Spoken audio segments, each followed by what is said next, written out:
What's going on, BLV? It's Mitch here, live to give you my NFL trade deadline analysis, recap, and reaction to all the trades that happened today on Halloween. Earlier today, the NFL trade deadline, we thought we might get a bunch of trades, but it just so happened that we didn't get that many. We only got about a handful of trades. So hop in that comment section. Let me know what you thought of all the moves that happened on the trade deadline. If your team was involved and you want to ask me a question about the player, definitely hop in the comments and let me know your thoughts or your questions about that trade. So let's just go through them, and I'm going to give you my thoughts here live on the channel. So NFL trade deadline, Gronk spike the like button, subscribe if you haven't already. Let's go. So let's start off with Montez Sweat to the Chicago Bears, which was probably the most shocking trade of the day. And it wasn't necessarily because we didn't think Montez Sweat would get traded. He's been in conversation to get traded for a while now. It's the fact that he got traded to the Chicago Bears that's so confusing. The fact that the Chicago Bears, out of all of the teams in the NFL, decided to trade for a player that cost a second-round pick. The Chicago Bears might have one of the best picks in the NFL draft. They are nowhere near a contender. They just got shellacked by the LA Chargers on Sunday Night Football. That was one of the thorough beatings by an average team versus a bad team we've seen all year. I just don't know what the Bears are thinking here, man. Like, the trade from that first overall pick, I thought was fantastic.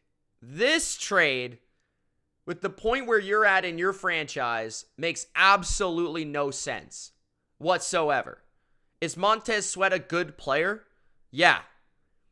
Is he worth trading a second-round pick for? I think if you're a good team that's going to the playoffs and needs a boost up front, sure. Not if you're one of the worst teams in the NFL. Not if you're a team that needs draft picks. And more importantly, not if you're a team that has to pay the guy and you don't even know if he's going to be back on your team. And I understand you don't trade a second-round pick unless you have a good idea. But all this does is it gives leverage towards Montez Sweat and his agent.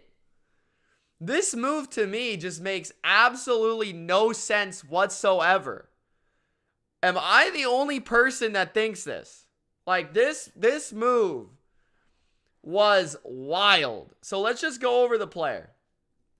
So Montez Sweat is a good football player. In my opinion, Montez Sweat has been a top 20-ish defensive end, top 15-ish defensive end over the past 4 or 5 years, around there on average. I would say he's been a really good player. Has he been an elite player at this position? I wouldn't say that, but he's been a really good player. And he's been available. He's been productive. He is well-rounded. He's good against the run. He can get to the quarterback. He's super athletic.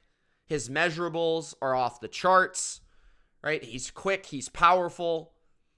He's not the most bendy guy in the world in terms of pass rushers. Like, Montez Sweat doesn't come to the top of the list when you're talking about 12-plus sack guys. He's more of like an 8, 9, 10 sack type of guy, in my opinion, because he doesn't have that, like, rare trait of just bendy pass rushing capabilities. He's more of a power guy to get to the quarterback. Looking at what he's done so far this season, though, he's on pace to have the most sacks of his career. He has 6.5 sacks through 8 games, 2 forced fumbles, 11 quarterback hits, according to Pro Football Reference, 10 tackles for loss, 32 tackles. The most sacks he's ever had in his career is 9, which was the second year in his career. He had 8 sacks as a 26-year-old in 2022. So he's pretty consistently around the 7 to 9 sack range throughout his career. This year, it feels like maybe he's going to get more than ever. Now, I think where this trade comes from is I think it comes from the coach. I think it comes from Matt Eberflus. And the reason I say that is Matt Eberflus is under pressure for his job. Like, Matt Eberflus needs to perform right now. And when you watch the Bears, their biggest issue with their defense is their pass rush and definitely their front four, which is what I said in the offseason. The fact that this team just,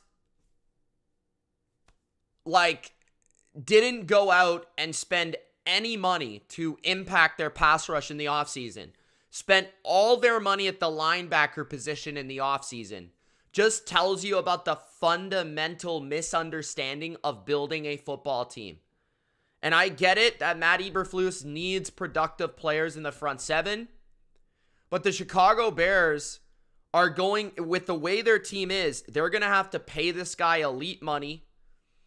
And we've never seen really Montez Sweat on a defensive line where he was like the alpha dog. Right, he's been supported by Daron Payne, more importantly, Jonathan Allen, and of course, Chase Young over his career. So this just to me feels like the wrong move at the wrong time. I think Sweat's a good player. I don't think Sweat's an elite player. He's a good player. And I think one of the mistakes you can make in the NFL as a bad team is trying to overpay for good. So you're giving a second round pick and a new contract for a good football player that certainly will upgrade your unit, upgrade your defensive line, fits in terms of measurables and what you're looking for in terms of your defensive line. I get it. But if you're the Bears, you could potentially have new coaching, a new coach in here that installs a new defense very quickly. You could potentially be moving on to a new regime with a new quarterback, a new GM. So to me, this all stems from ownership. You shouldn't be letting your GM make a move like this, an all-in move like this.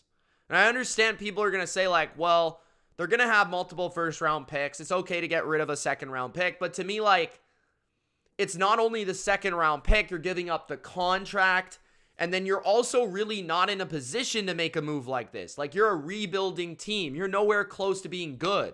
I could understand if you were a team like Jacksonville or a team like Detroit, where you're a little bit away. You're just like a piece away from really being really good. And to me, this just doesn't make sense from that standpoint. So, as good as Sweat has been, and I'm a fan of Montez Sweat. He's a good football player. It doesn't make sense for the Bears to make this move. So, that's my stance on Montez Sweat. You guys let me know yours in the comments. Moving on to the move that I thought was phenomenal. Absolute home run. There's no way that anyone could say any different. It's Chase Young. The 49ers are chasing a ring. They are ring chasing here with Chase Young to the San Francisco 49ers. He is going to play on the opposite side of another second overall pick, Nick Bosa, former Ohio State teammate Nick Bosa. These two, remember, Bosa came out. He was the second overall pick, almost was the first overall pick. Kyler Murray went ahead of him. Chase Young was kind of the same deal. The quarterback ended up going ahead of him, but he could have been easily the first overall pick in that draft class, and he was the second overall pick. So both of these guys have kind of similar career arcs, but the difference has been Chase Young landed in a place like Washington, a culture like Washington, on top of being injured a lot. In many ways, Chase Young has had a career kind of similar to early career Jadeveon Clowney. He's been a pretty similar player in that regard. When they've been on the field, they've been pretty productive. Maybe not elite players, good players, maybe a tad overrated in terms of their production. But when they've been on the field, they were really, really good. You know, think back to Jadeveon Clowney early in his career. First overall pick, super highly touted, had like the biggest play in college history on defense that we've ever seen from a highlight reel. That catapults him on top to the top of the draft. And then he just gets hurt constantly in Houston, can never find his footing, ends up leaving and going to multiple places as a mercenary. The same could be said now about Chase Young, where Chase Young goes for a third-round pick to a team that wants to win a championship right now and is really a jolt away from getting there. They are very close. The 49ers are in the window to win a championship right now. And a move like this could really catapult them to that championship. Chase Young, on top of that, he's probably only a rental. Now, when you think about the 49ers, they have so many young studs in the prime of their career. Are they really going to be able to afford Chase Young next year, the year after that, the year after that? So a third round pick is not necessarily in terms of the value that the player gives. Some of it, I think, is the durability of the player when it comes to Chase Young, who, when you look at his career, Chase Young has not been the most productive player in terms of staying on the field. 15 games as a rookie, his best season of his career. Defensive Rookie of the Year, Pro Bowler, 7.5 sacks, 4 forced fumbles, 4 passes defense, 44 tackles in 15 games. Right? He was also, I believe, in terms of his PFF grade, I think he was in the top 10 that year. I want to say he ranked 5th as a rookie. After his rookie season, which was pretty awesome, he goes to playing 9 games and only having 1.5 sacks in 9 games. In 2022, only plays 3 games. In 2023 now, he is back to rookie form, where you could argue Chase Young is a borderline Pro Bowl player this year. 6 starts in 7 games coming back from injury. 5 sacks in 7 games, which is his best pace of his career. 15 tackles, 9 quarterback hits. And to me, Chase Young has had the best season of his career, in my opinion, because of what he's been able to do as a pass rusher. You know, there are different stats going around in terms of his pass rushing productivity and pressures and things like that. And to me, pressures are the number one stat that you look for in an edge rusher. Sacks are sometimes a little misleading because they're results over process. The way that I think about it is pressures are more process over results. And so over the long run, you'd rather take that. But looking at Chase Young, so he has a 79.7 pass rushing grade, which ranks 18th in the NFL. His 38 pressures are ranked 8th in the NFL. And he's only a couple behind guys like Micah Parsons, Nick Bosa, Aiden Hutchinson, Max Crosby. So the top 5, Max Crosby, Aiden Hutchinson, Nick Bosa, Micah Parsons, those are the top 4. And then, you know, right around Myles Garrett, all these guys, Danielle Hunter, he's right in that conversation. Josh Allen, Chase Young is in that conversation right there for pressures this season. So when you look at the productivity, Chase Young has been productive. So the numbers speak for themselves. And then when you think about the athlete, you've got a strong, powerful dude who's great against the run over the course of his career. I remember his rookie season, he was phenomenal in that facet. He's really, really good just in terms of bull rushing to the quarterback. Again, another guy that I think of like Montez Sweat, because he has never had that 10-sack season yet. And I think part of it is he doesn't have that like special bend trait where he can get super low to the ground and turn the corner and get to the quarterback, kind of like a Nick Bosa or you see with Myles Garrett or TJ Watt. That's why they have so many sacks, that ability to burst and turn the corner. Chase Young's better with his hands and he's more power-based, but he's really, really good and he has very little weakness to his game. I also would say with the 49ers, they've had a track record of they turn other people's trash into treasure on the defensive line. You think of guys over the years that have come to San Francisco and have upgraded their game. They've gotten better. They've upgraded their skill set. They've found a niche for that player, and they've gone off to other places, and they've gotten paid, right? You think of guys like Arden Key, who are really talented pass rushers who found their way onto San Francisco. They fixed and tweaked their game in a specific role, and he goes off to other teams like the Titans and the Jags and does productive things. So to me, like, Chase Young is a guy that was a former phenomenal prospect who's had really good moments in the NFL, who hasn't stayed healthy, but now he's healthy. He's back to form. A third-round pick for a contender to get that type of player that is borderline elite, that is a very good player. This is not like Montez Sweat, where Sweat's going to a bad football team, Sweat's going to a team that doesn't need to win.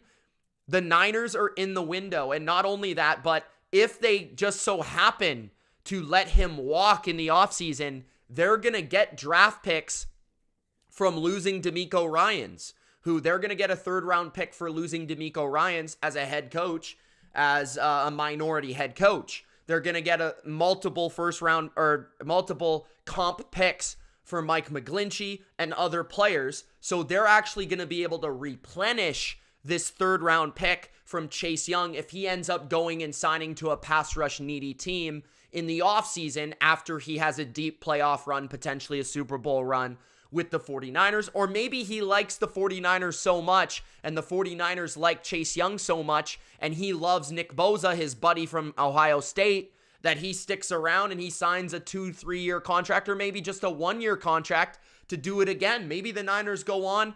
Chase Young sparks a Super Bowl run. Chase Young stays on for next year on a 1-year, $12 million contract. They have Brock Purdy. Brock Purdy's cheap. Brock Purdy doesn't make that much money. That's what you're able to do. You're able to afford players like this and give multiple, different players of the superstar stature some nice money and some contracts to stick around and build your franchise. And this is why I think the Niners have done the best job building their team, because it's kind of the Kyle Shanahan glitch in the Matrix. There's not so many coaches or teams that actually could take a Brock Purdy, have a Brock Purdy contract, and be a contender. There's maybe one or two other guys in the NFL from a coaching standpoint. I'd include Andy Reid, maybe Sean McVay, a couple other offensive guys that maybe could take a Brock Purdy and make them really successful to the point where you're a playoff contender and you can support them with a great team around them. But the difference is here with the Niners is they're not F them picks. They're giving up a third-round pick. They still have their first-round pick. They still have other picks to go to here for the future. It's not like they're losing all their picks. So to me, it's an A-plus move because they needed a pass rusher. They needed a complementary threat on the other side to Nick Bosa. Now when you play the Niners, you can't just say, oh, we're going to double Nick Bosa or we're going to run away from Nick Bosa. Well, if you run away from Nick Bosa, you're running straight into Chase Young. If you double team Nick Bosa, you're leaving Chase Young one-on-one with your right or left tackle. If you double team Nick Bosa, well then now Hargrave and Young or Armstead could all potentially have matchups on the inside that you have to deal with. If you try to run at Nick Bosa, well now it's just a little bit tougher on that backside of those run plays with an animal screaming in your face. So to me, like, Chase Young is a complete player who plays a lot like a lesser version of Nick Bosa. Power, speed, that type of thing. But I think the difference is Bosa has, I think, just more gifted pass rushing traits. Chase Young is more of he reminds me of Clowney in a lot of ways. He's a little stiffer to me, but really good player. And I don't know if he's even hit his peak. He's only 24 years old, guys. He's only 24 years old. So this is what the Niners needed. They needed another guy. Clelin Ferrell playing starting snaps. Drake Jackson playing starting snaps. Randy Gregory wasn't getting it done. Now those players become the depth of the ingredients to the pass rush, right? They're spot players. They're not every down players for this team. So to me, that makes all the difference. Now it's just depth. Now Ferrell can play in the situations that he's best in. Now Randy Gregory can play just on third and long. Now Drake Jackson can play just in sub packages, right? Now it makes those players better. So the corner position, though, like, people are kind of like, should they have made a corner move? To me, the thing with the corner, it's more about scheme. I talked about that in my weekly review show. If you guys didn't check that out and my thoughts about the 49ers, Go check that out. I really feel like it's more of a scheme deal. I think it's more of a, we're not being aggressive enough in coverage. We're not playing to our strengths in coverage. Richard Sherman actually talked about that. They're playing too much man coverage on early downs. This is not really a man coverage team. This is more of a zone-based team who sprinkles in man coverage on third down to allow our pass rushers to get to the quarterback. But I think another thing that Chase Young's going to help is that run defense, where the Niners have not been good against the run. Chase Young is a really good run defender as well. So you help that run defense, having less players in the run defense, having to resort to less 8-man boxes, more 7-man boxes here. You're going to be able to help your secondary play more 2-deep coverage, help those corners out on the outside. I saw a little bit too much island coverage, one-on-one coverage with the Niners against the Vikings. I thought that was a big reason they were torched in that game. You know, you see Jamar Chase in the red zone matched up with, you know, like guys that shouldn't be covering him one-on-one. So if you have better run defenders up front, a better defensive line up front, it allows your coverage to have more resources, more ways to cover the other receivers out there. So there's just a lot of ways that one move from the defensive line impacts everything that you do on the defense.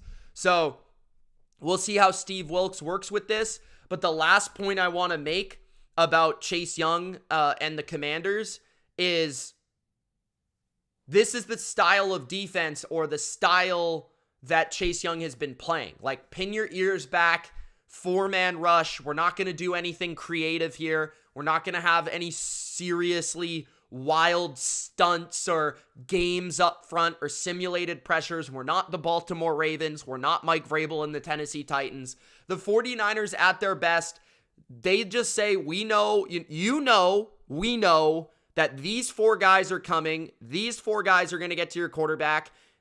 It's a level of arrogance, but that's the way Washington has played as well. So, great move. Think it really helps. David Stevens, I totally disagree with that comment. San Francisco's problem is on offense. That's totally false. The defense has been the problem this year. The Niners actually led last week in yards per play out of the entire NFL against the Bengals. Now, it only resulted in 17 points. Part of that was turnovers.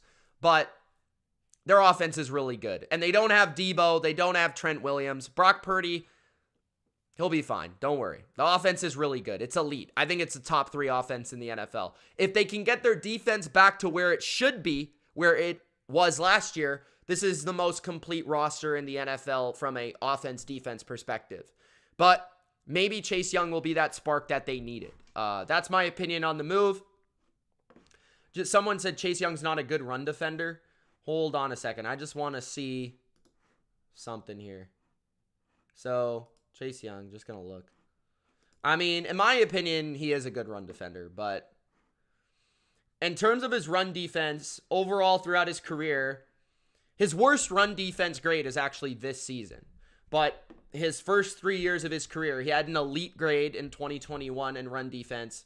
He had another elite grade in his rookie season, 82.8. And then a 73.9 in 2022. So overall throughout his career, he has been a good run defender. In terms of his tackle stops, he has 13 stops this year in run defense. In only 407 snaps. Just for reference, he had 16 last year and 477 snaps.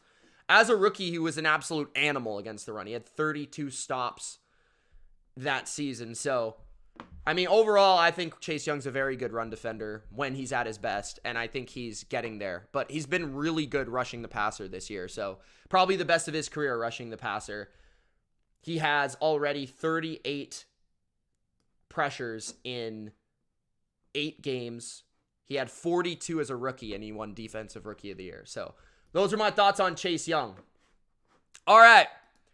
Let's get to the next trade, which is Rasul Douglas. If you guys are enjoying, don't forget to Gronk spike the like button. Let's get to Rasul. So, Rasul Douglas,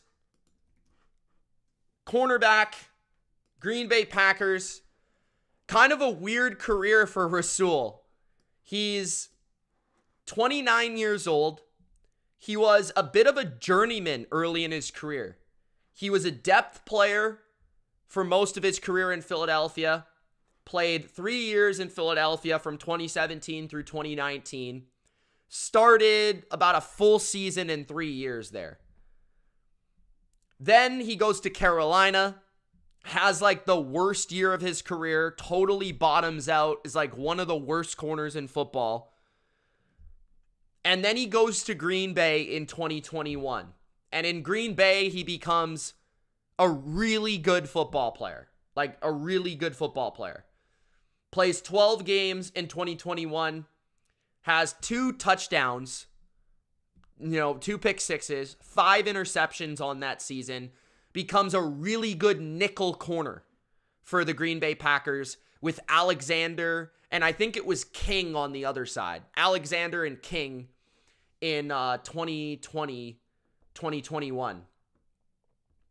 And then, 2021 was the season, I think. Or maybe King left. I don't remember. Maybe it was Stokes by then. I can't quite remember who was there also. But regardless, Rasul Douglas became one of the best nickel corners in football, specifically in zone coverage, where his eyes were on the quarterback.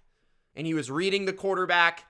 And one of his best traits is his ability to break on the football. When the ball's in the air, seeing the football, attacking the football, and going after the football. And the last couple of years, he had 5 picks with Green Bay in 2021, 2 for touchdowns. He had 4 picks in 2022 last year, and that was in 17 games. He also had 85 tackles that season as a nickel defender. And this year, if I'm not mistaken, he's actually played more on the outside of the defense. So he's played more perimeter corner this season than he ever has before. But that being said, he's actually had one of his best pure coverage seasons of his career. I'm just looking for the stats here to back me up on what I'm saying here. So looking at it, Rasul Douglas, 79.6 coverage grade, which let's see where that ranks. That's pretty high. So 79.6 is 18th according to PFF. Again, take this stuff with a grain of salt, but just telling you what the stats say. 67.6 receiving percentage. The A-dot against him is only 8.3, which is a relatively low number for the receptions he allows. It's pretty low. 5 pass breakups, 1 interception. He's allowed 3 touchdowns, 109 passer rating this year, which is definitely higher than past years. And he has 7 stops in the pass game as well, which is a pretty good number. Ranks about 18th in the NFL. Forced incompletions has 5. Forced incompletion percentage is 15, which is another pretty high number. So he's very good at getting his hands on the football. He's very good at being around the football and making a play on the football. That's what Bills fans will really like about Rasul Douglas. And he's very instinctive. And for that reason, I think he fits with the Bills really well. Because what the Bills do is they play a lot of zone coverage. They play a lot of zone coverage. And I think what McDermott does really well, actually, is he plays a lot of creative zone coverages, and he plays somewhat unsound. You know what I mean? Like, there's a lot of defenses that play, like, just take a Gus Bradley. Okay, we know he's going to be in cover 3. This a percentage of the game. A guy like Sean McDermott, he'll be game plan specific, where he'll kind of try to look at the formations and the route concepts of opponents, and he'll like place zones and shift his coverages towards the tendencies of his opponent. So if he knows the quarterback likes to throw the ball over the middle a lot, he'll do that, right? He'll try to clog the middle of the field and play specific coverages for that. So he's a little bit smarter with how he does it. But Rasul Douglas, to me, is an ideal fit because he can play inside, he can play outside. He's got enough size to me to play on the outside and play in this defense where they like their bigger corners. Tre'Davious White went down for the year, so they obviously need some depth and really a starting caliber corner to come in and play. Teron Johnson has not played that well this year, in my opinion. They need more out of him. Obviously, they haven't got the most out of Kier Elam. They've got to replace Tre'Davious White, right? So I actually think this is a very good move. It seems to fit what they do. So there's a lot of reasons to like this move. Douglas, I think he's fairly affordable at the corner position. And I would call him a good player. Like, I wouldn't say Rasul Douglas is like a top 10 corner in the league. That's not what I'm saying. I wouldn't say he's a top 20 corner in the league. But I'd say he's somewhere in like that, like low end number 1, high end number 2 type of conversation. He's a little bit more of a zone guy than a man guy. So to me, that's kind of what I would say about Rasul Douglas. Good football player, fits what the Bills do, not overly expensive, didn't have to give up too much to get him. I think it's a fair price overall. I think it was, I want to say it was a 3rd round pick and a pick swap. So like Rasul Douglas and a 5th round pick for a 3rd round pick. I'm going to look that up just so I don't get trolled here. They also brought in Josh Norman, who I think was like a desperation ad. Rasul Douglas, trying to see what the exact thing was. Also, this is a cool stat. Most among all corners, 6 interceptions in the 4th quarter or overtime since 2021. That's according to PFF. That is cool. That's a cool stat for Bills fans. So when playing in the 4th quarter, you can count on Rasul Douglas. I'm actually surprised that anyone is ahead of Stephon Gilmore in that stat. 5th round pick, Rasul Douglas, for a 3rd round pick this year. Green Bay frees up $6.5 million in 2024. Rasul will only be making under $1 million this year for the Bills, and he'll be making $9 million not guaranteed next year. So essentially, this is a 1/2 year deal where if you really like what you see, you can keep Rasul Douglas around. He has a contract in place, but you don't necessarily need to have him around because it's not guaranteed.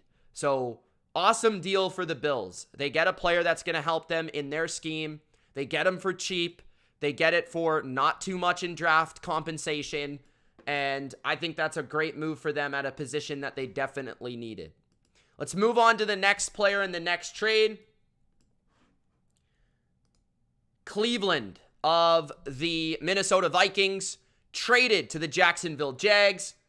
I was saying throughout the last couple of weeks doing my BR streams over there, and I was saying Jacksonville needs to find a way to upgrade the offensive line. And I didn't really think that was possible because there's just not a lot of offensive linemen out there for trade. Offensive linemen are such a tough position to gather, right? They're so valuable to these teams. There's not a lot of good ones, and there's definitely not a lot of good ones where teams have 3 guards or 3 tackles where one of them is expendable. But that was exactly the case here for the Minnesota Vikings, where they were able to let go of Ezra Cleveland for not too much. I believe he's in a contract year, so this could be more of a rental type deal, but they might look to sign him. So Cleveland ended up getting traded for a 6th round pick to Jacksonville. When you look at him from a grading standpoint, he's been like one of the best graded guards in the NFL over the last 2 years.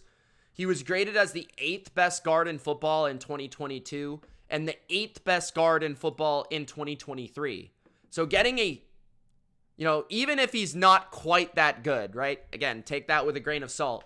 Getting a player of that caliber for a 6th round pick for a team that is in the conversation in the AFC, solid trade. I would have liked Jacksonville to go after a defensive end, another pass rusher, but the other area they needed help was definitely in terms of their offensive line, was getting help on the inside, protecting Trevor Lawrence.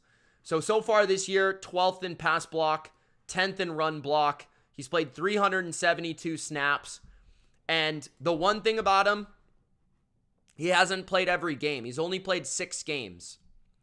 And Ezra Cleveland, the Vikings, they brought in a pretty good replacement, or a pretty good backup.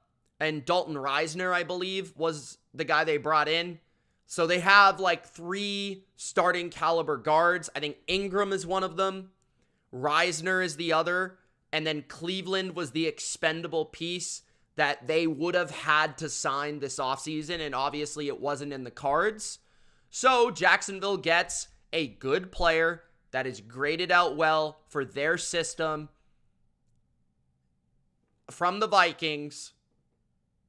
A guy that, wasn't going to be signed. So I like this move for Jacksonville. One of their key areas of weakness, they definitely upgrade and throw some resources at it. The next move is Donovan Peoples-Jones to the Detroit Lions. Donovan Peoples-Jones has been kind of one of those underrated players, I think, at the wide receiver position for a number of years. Trying to look up his statistics here. Hold on. So he was drafted in 2020. And I've been a fan of Donovan Peoples-Jones. I really like his combination of size and speed. And he's one of those players, 6'2", 200 pounds, can run like, I want to say he runs like a 4.4. Guy can run. Guy can stretch the field. Whenever you've watched him play, he can get vertical. He can threaten a defense deep. And when you watch Detroit, what do they need? They need a vertical stretch guy. They need an outside threat that can get down the field and pull those corners and pull that coverage down the field for those crossers and those underneath routes to work for Jared Goff, right? Jared Goff's one of these quarterbacks that loves to attack the middle of the field, Their offense is all about run the football, play action, crossers. That's what their offense is. It's just each and every week they just find different ways to throw the ball 15 to 20 yards down the field in the middle of the field. Donovan Peoples-Jones is not going to be a high volume pass target. But what he's going to give you is a legitimate speed threat, size threat on the outside that can get pass press coverage and can run those vertical concepts for you. And he was really not getting a lot of play time this year for the Browns, right? He started 5 games. He played 7 games, but he only had 8 catches this year for 97 yards, right? So he wasn't really getting play time. But when you look at what he did last year, I think you would contribute this entirely to a quarterback switch.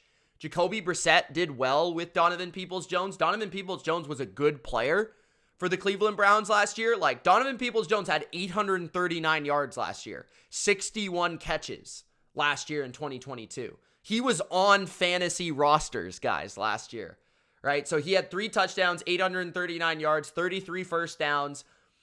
He did his thing last year. It was his best year of his career. This year, Cleveland, they brought in Elijah Moore, so they felt like Donovan Peoples-Jones wasn't as needed. They drafted a wide receiver, so they didn't really have as big of a role for him. 597 yards the year before that in 2021 as a 22-year-old, 34 catches, 3 touchdowns. So the guy's been productive in his career as a complementary option. That's what he's going to be. Josh Reynolds isn't that X-receiver, outside guy that runs past a defense. He as well is an inside type of guy. Him, Amon-Ra St. Brown are inside the numbers receivers.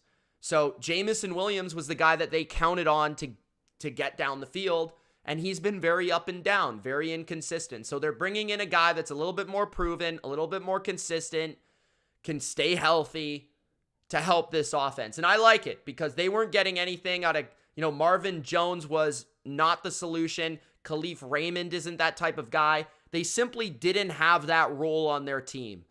The DJ Chark role from last year. That is what this guy is for you this year. The outside stretch the field guy. And I like this move a lot just for the fit, for the position. You got to think of the wide receiver position as a basketball team, and that's what Donovan Peoples-Jones provides. Just one more piece to the puzzle. The last trade I want to discuss is Josh Dobbs to the Minnesota Vikings. Josh Dobbs has been starting at quarterback for the Arizona Cardinals for the entirety of the season.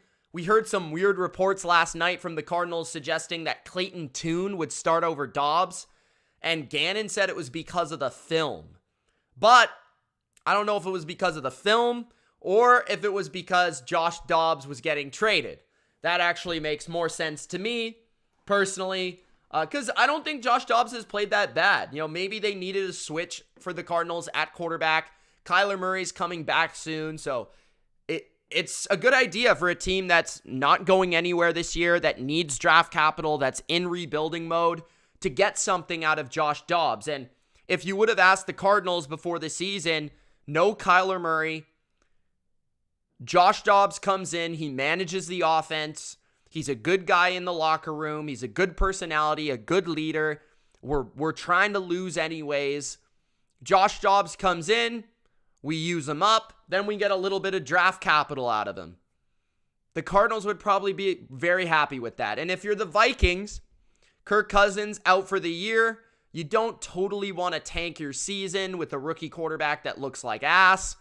You do want to have a guy that can manage the offense, a guy that can at least give a floor level to your offense where you can still evaluate your young players. You can still be respectable. You can still try to be, a respectable team week after week. You're not going to be the same team you were with Cousins, but you can at least be respectable. And Josh Dobbs, 8 touchdowns, 5 interceptions on the year, 1,500 yards, 62.8 completion percentage.